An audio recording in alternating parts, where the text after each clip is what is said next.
And we are live. Thank you very much for joining us today on our social media platforms. I'm Elliot Black from the Israel Trade Office here in Johannesburg, and we are joined today with CEO, co-founder of Enroute, Mr. Aviv Frenkel. Good afternoon, Aviv. How are you doing?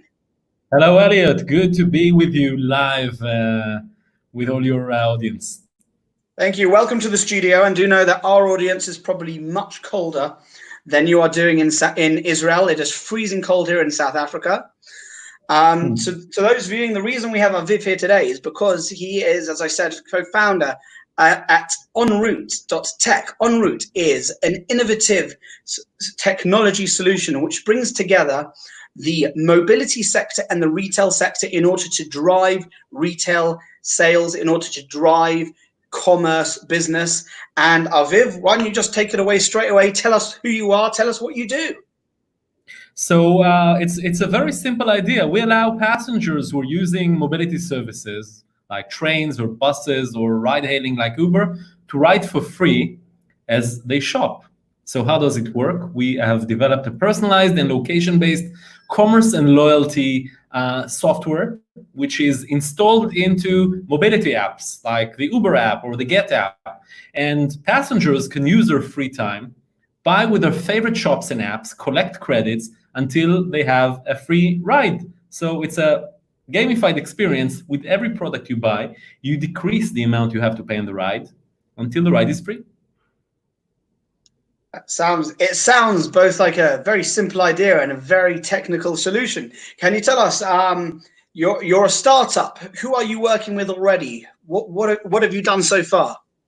So we're an early stage startup. We went out of stealth mode a bit more than a year ago. Our first collaboration was in Germany with Deutsche Bahn. Deutsche Bahn is the national rail company of Germany. We started with a pilot. We piloted the passengers in northern Germany going into Hamburg, and we got amazing results. We overachieved all our KPIs. We will be launching soon in our next territory, which will be Madrid. We are actually working with a few amazing very big corporates in Spain. One is Metro de Madrid, the largest urban passenger transportation company in Spain, and Banco Santander, which is one of the biggest banks in Europe, because we are in the crossroad of mobility, e-commerce, and fintech. So that's why the bank is very important over there. I see. So with that said, then, there are quite a few different business entities that you connect with. And as we are the trade office connecting you with relevant business partners here in South Africa, can you give us an example, an idea of the sort of companies or business entities that you would partner with in order to bring this here to sunny South Africa? So absolutely. So any mobility service who's active in South Africa, train companies, bus companies, shuttle companies, ride-hailing, whatever mobility service is out there and has a digital asset, which means you can pay for the ride through a mobile app, we're happy to discuss with. This is one side. The other side is, of course, e-commerce. We already have hundreds of retailers who are active with us. You can show the list over at our website. You can see Nike, Urban Outfitters, eBay, ASOS, a lot of retailers who we have agreements with that are happy to pay for the ride because we are moving their sales up. So this is one thing, online. The second thing is also connecting people to locations. Imagine you're traveling back home and you want to buy a present to your son or your daughter. We are building our product to be able to tap into inventories of locations along the route or next to the destination for passengers to not only buy stuff online, but also click and collect, which means, let's say you're traveling to downtown Johannesburg and there's a big retail shop there, let's say a Nike shop in downtown Joburg, and you're able to see the products while you're riding, and upon arrival, you can reserve and collect them either when you step out of the mobility service you're using, or reserve it when you go back home. So this is another asset that we're now building.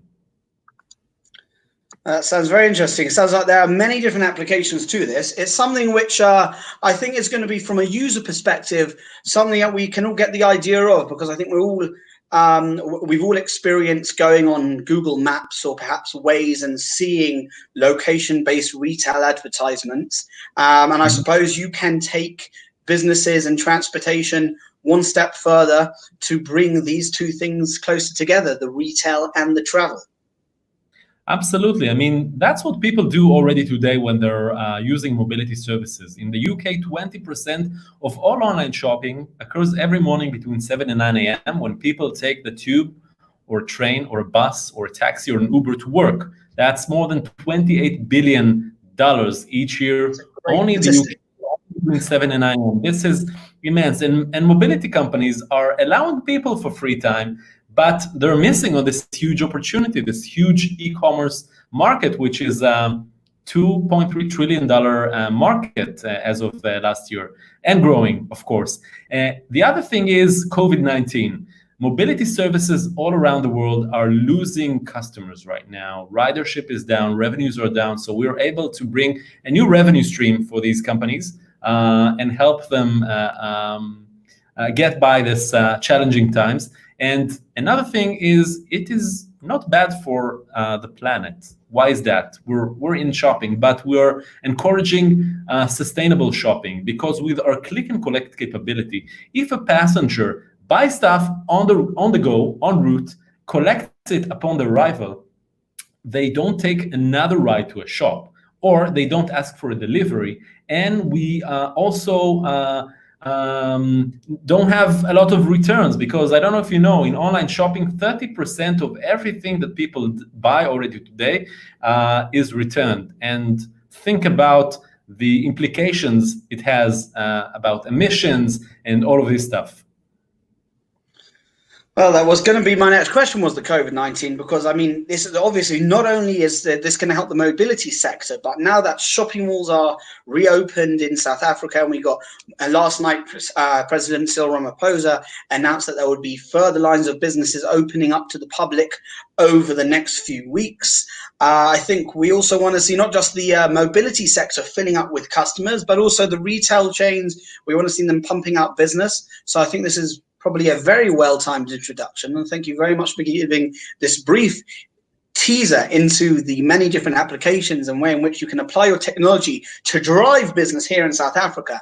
And to all our viewers watching, I'd like to encourage you, first of all, to be in touch with us at the trade office, so we can connect you with Aviv in Israel, with enroute.tech, also to direct you to their fantastic website, which we've been showing alongside this live intro.